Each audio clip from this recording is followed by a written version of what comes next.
قبل ما تسمع القصة اعمل حالا اعجاب واشتراك في القناة. مستنية اشوف اعجابكم واشتراكاتكم عندي.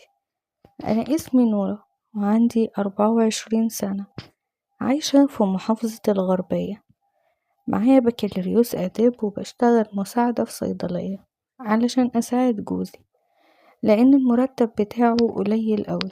هو بيشتغل في ورشة بعيدة عن البلد بتاعتنا بحوالي نص ساعة. ما كنتش أتخيل في يوم من الأيام إني أخلي واحد تاني يلمسني غير جوزي، وكان برضايا. جوزي غلبان جدا وملوش في أي حاجة خالص، كل حياته الشغل وبس.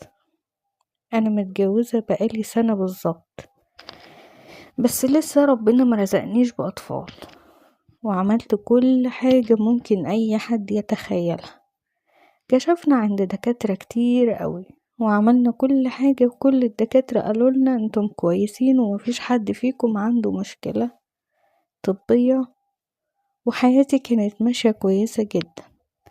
بس كان الموضوع بتاع الخلفة ده اكتر حاجة مضايقاني، خصوصا ان حماتي كل شوية تتكلم وتلقح بالكلام، وانا ما بقيتش احب انزل عندها بسبب الموضوع ده. وبصراحة تعبت نفسيا لحد من 4 شهور بالظبط. بدأت أحلم بأحلام غريبة، وكنت كل يوم بصحى مرعوبة بالليل، خصوصا إن جوزي بيبات في الشغل وبيرجع الصبح، وأنا بكون نايمة في الشقة لوحدي. لما بدأت أحلم الأحلام دي حاولت أتجاهل الموضوع ومهتمتش، بس الأحلام دي استمرت معايا كتير لدرجة إن أنا بقيت أحلمها تقريبا كل يوم. وكنت بحس إن في حد بيجي بيكتفني ويخليني مش قادرة أتكلم أو أتحرك، واحس ان في حد بينام معايا وبيعمل معايا علاقة كأنه جوزي. وكنت بحس بكل حاجة علشان فعلا في واحد نايم معايا على السرير، وبحس بكل حاجة بيعملها. في الأول أنا كنت ببقى خايفة من الأحلام دي لأنها كانت بتجيلي، بس مع الوقت ومع اللي بقى يحصل لي في الحلم خلاص عرفت ايه اللي هيحصل. بقيت استمتع بالموضوع، وفضلت على كده حوالي شهرين كده ما حكيتش لأي حد عن أي حاجة خالص من اللي بتحصل معايا دي، ولا كنت عارفة ايه ده. بصراحة كنت مكسوفة أحكي لحد عن اللي بيحصل معايا في الحلم، بس في نفس الوقت أنا عاوزة أعرف ايه اللي بيحصل معايا ده وليه أنا اللي بيحصل معايا كده. لحد ما حكيت لواحدة صاحبتي قوي واسمها داليا، وعارفة إنها هتكتم سري ومش هتقول لأي حد. وحكيت لها كل اللي بيحصل معايا في الحلم، وقالت لي دي حاجة اسمها جن عاشق، وده غلط ولازم تروحي لحد علشان يعالجك منه. قلت لها بس انا معرفش حد ومليش في الحاجات دي.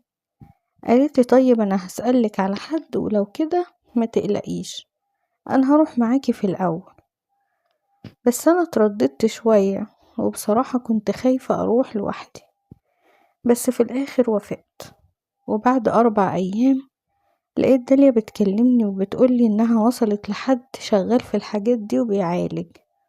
قلت لها انت تعرفيه يعني معرفة شخصية؟ قالت لي لا، مش معرفة شخصية ولا حاجة، انا جبت رقمه من على النت، بس ما تقلقيش. المهم داليا اتصلت بيا وحددت ميعاد معاه، وقال لها ان هو ما عندوش وقت فاضي الاسبوع ده خالص، وحدد لنا يوم الاربع الاسبوع اللي بعده، وادالنا العنوان بتاعه بالتفصيل. وساعتها ما كنتش عارفة اقول لجوزي ولا لا. سألت داليا، قالت لي لا ما تعرفيش حد حاجة، واحنا كده كده مش هنتأخر هناك، كأنك في الشغل بتاعك ومحدش هيعرف حاجة. قلت لها خلاص تمام. وفضلت مستنية يجي يوم الأربع وانا عمالة افكر في الموضوع. وبصراحة كنت خايفة جدا لاني اول مرة في حياتي اتعرض للموقف ده او ألجأ لحد في حاجة زي كده. رحت متصلة بداليا وقلت لها انا قلبي مقبوض قوي وخايفة اروح. وقالت لي يا حبيبتي ما تخافيش، والله انا كده كده هكون معاكي، خايفة من ايه؟ المهم طمنتني لحد ما انا هديت. ويوم الاربع الساعة 11 لقيت داليا بتتصل بيا وقالت لي احنا ميعادنا هناك الساعة 5. قلت لها تمام على ما جوزي يكون راح الشغل بتاعه. ونزلت قابلت داليا على الساعة 4 وركبنا ورحنا لمكان الراجل اللي كان مدخلنا ده. دخلنا بيت كان قديم قوي، والبيت ده كان عبارة عن دور واحد، دور أرضي وفي شقة واحدة. داليا راحت مطلعة الموبايل بتاعها ومتصلة بيه، قالت له احنا وصلنا وواقفين في المدخل بتاع البيت. فجأة لقينا باب الشقة اللي قدامنا اتفتح، وواحد قال لنا تعالوا اتفضلوا. انا كنت فاكرة هلاقي راجل عجوز او كبير في السن زي ما كنت بشوف في الافلام، لقيته راجل شاب عادي عنده حوالي 35 سنة. استغربت ودخلت وقعدنا الشقة، وكانت مليانة كتب قديمة وصور غريبة ومتعلقة على الحيطان. قعد معانا وقعدنا نتكلم وندور سوا. ما حسيتش ان عنده واحد من الناس بتوع الاعمال والحاجات دي، وعرفت ان اسمه وائل او ابو وعد. فبقول له ربنا يخليها لك. قال لي انا مش متجوز. قلت له امال انت ازاي اسمك ابو وعد؟ قال لي لا ده اسم مجرد اسم مش اكتر.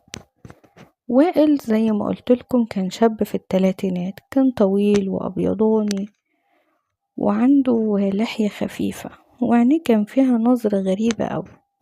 كنت بحس ان لما ببص في عينه كأنه بيشوف اللي جواي على طول. قعدنا نتكلم وانا حكيت له عن الاحلام اللي بحلمها بالتفصيل. كان بيسمعني باهتمام ومركز في كل كلمة بقولها له.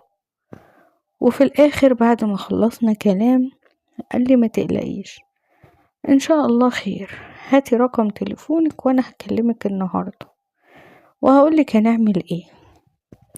المهم اديت له رقم تليفوني ومشيت انا وداليا. وبعد ما خرجنا من عنده داليا قالت لي حسيتي بايه؟ قلت لها مش عارفة، بس انا نفسيا حاسة ان انا مرتاحة ومش قلقانة زي الاول. ورحت البيت ودخلت عند حماتي وسلمت عليها وقعدت معاها شوية ورحت طالعة على طول. خفت لحسن وائل يتصل بيا وانا قاعدة عنده. وعلى الساعة 9 بالليل لقيت موبايلي بيرن. ببص لقيت رقم غريب، قلت ده اكيد وائل. رديت عليه وطلع فعلا هو، وفضل يتكلم معايا كتير، وحسيت قد ايه ان هو مهتم بكل حاجة انا حاسة بيها. وفي وسط الكلام سألني مين عارف الموضوع بتاعنا ده غير صاحبتك؟ وقلت له مفيش حد تاني يعرفه. قال لي طيب مبدئيا كده علشان تخف من الموضوع ده وينتهي خالص لازم الموضوع ده يفضل سر بيني وبينك ومفيش مخلوق تاني يعرفه. قلت له طيب ما صاحبتي عارفة؟ قال لي انا عاوزك بعد يومين تعرفيها انك خفيتي وانك خلاص بقيتي كويسة وما بقيتش تحلمي بأي حاجة تاني، وتنهي الموضوع ده معاها خالص، وما تحكيش لحد عن اي حاجة بعد كده بخصوص الموضوع ده ولا حتى عن كلامي معاكي. اتفقنا؟ قلت له حاضر اتفقنا. سألني انت متجوزة ولا لا؟ قلت له اه متجوزة، بقالي سنة بس لسه ربنا مرزقنيش بأطفال. قال لي ما هو ده السبب اللي خلاكي لحد دلوقتي ما خلفتيش. قلت له ايه هو السبب؟ قال لي انتي فيكي جن عاشق، وهو اللي معطل موضوع الخلفة ده بتاعك، وهو ده اللي بيجي ينام معاكي بالليل. قلت له انت خوفتني اكتر بكلامك ده. قال لي ما تخافيش طول ما انا معاكي، المهم تسمعي كل كلامي في كل حاجة بقولها لك. قلت له حاضر. قال لي طبعا انتي حماتك كلمتك اكتر من مرة على موضوع الخلفة وانتي طبعا متضايقة بسبب الموضوع ده. قلت له صح كلامك مظبوط، انا حماتي مش سايباني في حالي خالص، بس انت عرفت منين حاجة زي كده؟ قال لي عرفت منين ايه، ما هي دي شغلانتي. قلت له كلامك مظبوط. قال لي عموما ما تقلقيش، هو انت متعودة تنامي الساعة كام؟ قلت له يعني بنام الساعة 10 او 11. قال لي خلاص انا هفضل اتكلم معاكي لحد ما تيجي تنامي علشان تبقي مطمنة. قلت له تمام. وفضل يتكلم معايا اليوم ده لحد ما نمت. والغريب فعلا ان اليوم ده ما حلمتش بأي حاجة، وحسيت ان انا نمت وارتحت جدا وكنت قايمة مبسوطة تاني يوم على الظهر كده، رحت متصلة بيه وقلت له أنا الحمد لله ما حلمتش بأي حاجة النهاردة. قال لي طب كويس كويس أوي.